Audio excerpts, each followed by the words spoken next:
dit quand il faut arrêter la cuisson des feuilles, comment il faut les rouler, etc. Ouais, c'est eux qui dirigent la cérémonie de dégustation avec tout un rituel. Exactement, mais il est en fabrication aussi, du coup. Du coup, il est vraiment du début à la fin de la chaîne.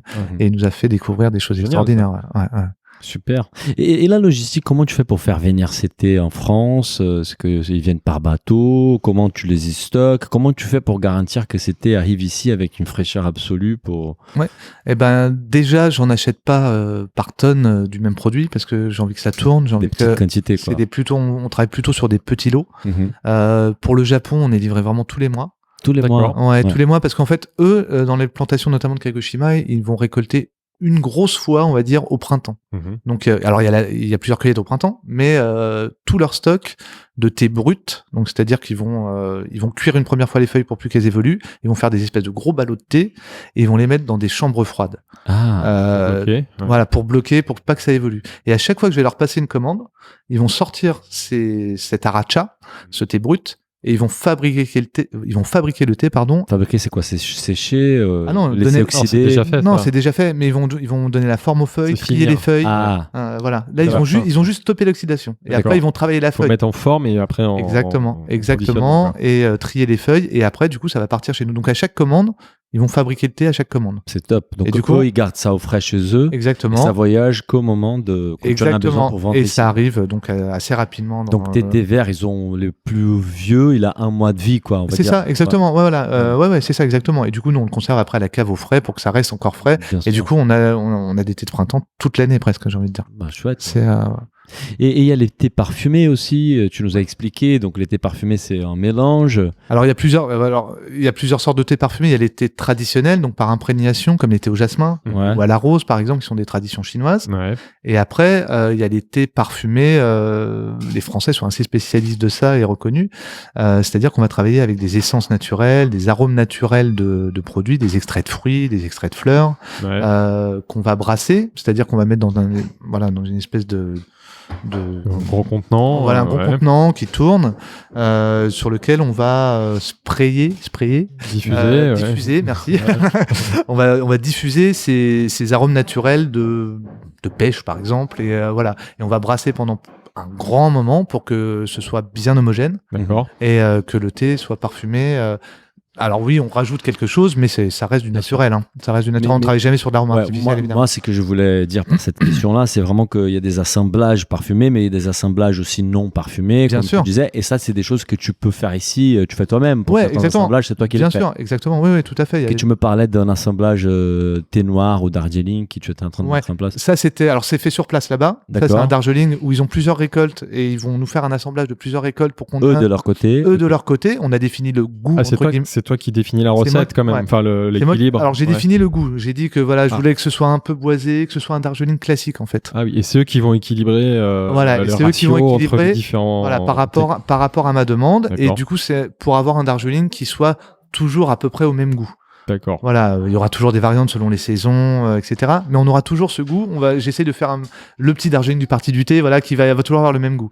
Mais après, il y a d'autres assemblages qu'on peut faire. C'est par exemple mélanger un thé au jasmin avec un thé fumé, par exemple, pour avoir un équilibre entre la fleur et le fumage. Ou on peut faire notre mélange Pretty Good Breakfast entre un thé du Yunnan avec un côté cuir, un Darjeeling de printemps côté végétal, frais, et aussi un Kimun chinois qui va avoir un côté chocolaté. Donc ça te donne un mélange de petit déjeuner qui est hyper gourmand. Donc ça, on peut faire aussi. Ça, c'est toi qui définis la recette pour le coup. Ouais, tout à fait, ouais.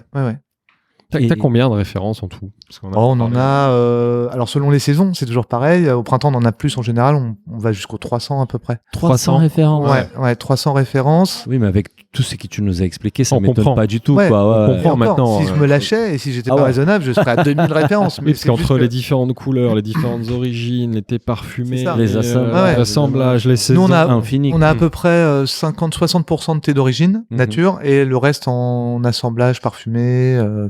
Il y a des clients, toi, qui achètent des thés d'origine et qui font eux-mêmes les assemblages à la maison parce qu'ils se disent j'ai kiffe mon thé vert avec mon thé noir. Ouais, mais j'en ai pas beaucoup, mais j'en ai qui m'achètent, par exemple, justement, qui m'achètent un Lapsang Souchong fumé classique, mais qui trouvent ça un peu fort, donc ils vont acheter un autre Kimen à côté pour le mélanger. Ou alors, il y en a qui font leur mélange anglais. Le mélange anglais classique, c'est du Kenya. Ah non. Non, le mélange anglais enfin oui, Earl Grey, c'est très classique anglais aussi, mais le mélange anglais classique, c'est du thé du Kenya, de Nilgiri et du Sri Lanka, du Ceylan. Et il y en a qui le font eux-mêmes. Ah, sûr. Parce qu'ils aiment bien leur dose, ils préfèrent un peu plus de célant. Oui, voilà. bien sûr. Une fois que rigolo. tu es un expert et que tu maîtrises tout ça, tu Exactement, fais à ton goût, ouais, quoi. Et carrément. tu t'éclates. C'est un Ouais, peu ta carrément. cuisine à la Et de maison. toute façon, voilà, le but c'est que les gens ils Prennent fassent du plaisir, quoi. Voilà, on est d'accord. du moment c'est là que le truc il est gagné, quoi. Si les gens si les gens ils aiment ce qu'ils boivent, moi je suis heureux, quoi. Et justement, tu dirais que tes clients, qu'est-ce qu'ils préfèrent chez toi? C'est la variété de l'offre, la fraîcheur des produits, la connaissance que tu as avec tes équipes d'ailleurs, parce que c'est le cas aussi, toutes tes équipes. Ouais, il y a l'expertise qui est hyper importante parce que les gens ils aiment bien avoir un peu de répondants. Alors, même qu'on connaisse ou qu'on connaisse pas, quand on connaît rien, on est content qu'on nous explique, et quand on connaît bien, on est content de la précision. Mais derrière, je pense qu'il y a tout ce qu'on expliquait au début, c'est que voilà, c'est notre approche qui est hyper simple, quoi. Donc les gens, je pense qu'ils aiment, ils apprécient ça. On se prend pas la tête pendant 10 ans pour expliquer qu'un thé il est génial et on leur vend pas. Et je sais qu'il y a des gens qui vendent un thé blanc qui a été récolté une nuit de lune par des vierges avec des ciseaux en or, quoi. Non, mais voilà. Ouais. Bon, voilà, tu vois, c'est bien d'être expert, mais il faut pas aller trop loin. Non, faut parler du produit simplement et expliquer avec des mots simples des choses. C'est comme c'est ce qu'on a vécu là depuis quelques minutes. Il y a beaucoup de choses à dire qui sont passionnantes sur la plante phasogène sans rendre le truc trop compliqué. Et c'est que j'ai appris récemment, en fait, et que tu nous cachais ces secrets, c'est qu'en fait, on peut trouver ton thé chez pas mal des tables à Paris, en fait. Ouais, et des belles tables. Des belles tables. J'étais l'autre jour, je pense que c'était chez Holy Belly, et j'ai vu sur la carte, c'était indiqué partie du thé. Depuis le début, hein, on bosse ensemble. Ouais. Qui sont tes clients, on va dire, plus connus, plus importants aujourd'hui Dans les plus connus, c'est pas mal à Paris, c'est vrai. On a notamment, en pâtisserie, il y a Yann Couvreur. Ah ouais. Voilà. Parce que lui, il vend des thés avec sa marque, en fait. Ouais, exactement. On a créé des mélanges signature, en fait. Ah, tu as bossé sur la création. On a bossé, en fait, en accord avec son dessert signature. Voilà, avec son dessert signature, pour que ça s'accorde bien. Et puis on a créé la carte d'été pour que ça aille avec. Donc c'est toi qui lui as fait son assemblage en fonction d'un brief. Enfin, il t'a dit. Et de ses goûts. Ouais, de ses goûts. D'accord. Ce qu'il voulait mettre en avant. Et c'est ce qu'on est en train de faire aussi. Là, je suis hyper content. C'est tout nouveau. C'est Stéphanie Lequelec. Ah, quand même. Ouais, pour son restaurant La Seine. Chef 2 étoiles au Michelin, quand même. Ouais, c'est la classe. Je suis hyper content. Next step, c'est quoi? C'est Passard, quoi. Voilà, je l'attends. Bravo. Bien, bravo. C'est plutôt bon signe d'avoir la reconnaissance de ces gens-là. Exactement. Mais au-delà de ça, alors on travaille avec des super pâtissiers, des super chefs, etc. Mais au-delà de ça, toujours dans le même esprit, je suis hyper content de voir mes thés dans le café du coin qui a envie de faire plaisir à ses clients et qui sert des super thés. Bien sûr. Et dès que les gens s'intéressent, et Holy Belly, c'est génial. Ils le prennent aussi simplement, mais ils servent une carte. Elle est dingue, leur carte, quoi. Oui, parce que tu le disais tout à l'heure, l'idée, c'est pas d'en faire un produit d'élite, ça le rend plus accessible. On est sur des produits d'élite, mais voilà. Justement, en parlant de ça, donc comme tu sais, des Goûts de Bouffe, on propose à nos auditeurs une offre exclusive ou des offres exclusives imaginées par notre invité. Ouais. Donc, on a eu la chance d'avoir des offres imaginées par le Parti du Thé. Est-ce que tu pourrais nous présenter ces offres en détail? Bien sûr. En fait, on a décliné en 3 offres. En fait, on a une source, c'est surtout axée sur la découverte, d'abord, pour que les gens, s'ils ont été intéressés par tout ce qu'on s'est dit là, puissent découvrir les couleurs du thé, parce que pour comprendre. On a envie de tester là, maintenant qu'on a entendu tout ça. Voilà, exactement. Donc, il y a un coffret découverte avec des thés verts, des thés noirs de différentes origines. Super. Pour qu'on comprenne vraiment l'ensemble. Comparer un thé vert japonais, un thé vert et un thé vert chinois, du oolong, du thé noir, voilà. Et aussi quelques classiques parfumés pour une offre complète. Bien sûr. Et avec une boîte à thé, une jolie boîte à thé partie du thé, avec une option aussi. Alors c'est avec ou sans une théière en verre. Si on a une théière à la maison, on prend pas. Pour avoir le bon matériel pour bien le servir. Ouais. Voilà, exactement. Et il y a un autre coffret qu'on a fait. Alors ça, c'est pour les gens qui connaissent déjà, qui veulent vraiment découvrir des très très très très grands crus. Alors c'est aussi couleur du thé, mais là on est vraiment sur du très très très haut de gamme, donc les récoltes de saison. Donc j'ai travaillé vraiment sur ce qu'on avait en ce moment, ce qui était de saisonnalité.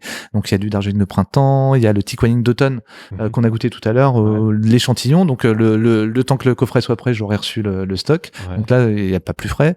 Voilà, c'est vraiment là que sur des grands crus. Est-ce qu'on aura les thés blancs découpés par des avec des ciseaux d'or, ciseaux d'or. Bien sûr, vous livrez partir. C'est ça, exactement. Très bien, c'est une bonne nouvelle ça. Voilà.